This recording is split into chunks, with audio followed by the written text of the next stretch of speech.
इंतहाई काबिले शर्म थे और ये कभी भी नहीं होने चाहिए। और इसके ऊपर जो तहकीकात हों और तहकीकात में जो भी लोग मुलव्वस हैं, चाहे वो पीटीआई के हैं चाहे पीटीआई के नहीं हैं, वो उस इंक्वायरी के नतीजे में उनको करार वाकई सज़ा होनी चाहिए।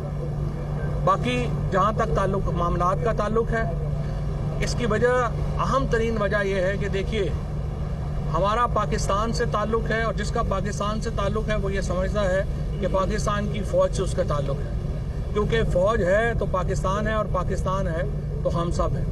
लिहाजा इसी नुक्ता नज़र और इसके मद्देनज़र जो है वो हमें अपनी पॉलिसीज़ को बनाना चाहिए, इसके मुताबिक ही हमने इंशाअल्लाह ताला आगे बढ़ना है। Thank you very much. Chaudhary साहब ये बता दें कि जो एक चीज़ें सामने आ रही हैं कि जीएचक्यू और इन सब पर हमलों के पीछे जो है अभी हम इसके बाद बाकी सवाल इमरान खान साहब ने मजम्मत नहीं की, लेकिन आपने अफसोस का इजहार भी किया और मजम्मत कर दी है। क्या कुछ तब्दीली आई है आपकी पॉलिसी में? क्या मेरा ख्याल है उन्होंने भी किया और हम भी कर रहे हैं। बाकी बातें फिर जो ही होंगी उसके मुताबिक कर लेंगे। अब देखते हैं, पुलिस ने अगर गिरफ्तार करना हुआ तो यहाँ पे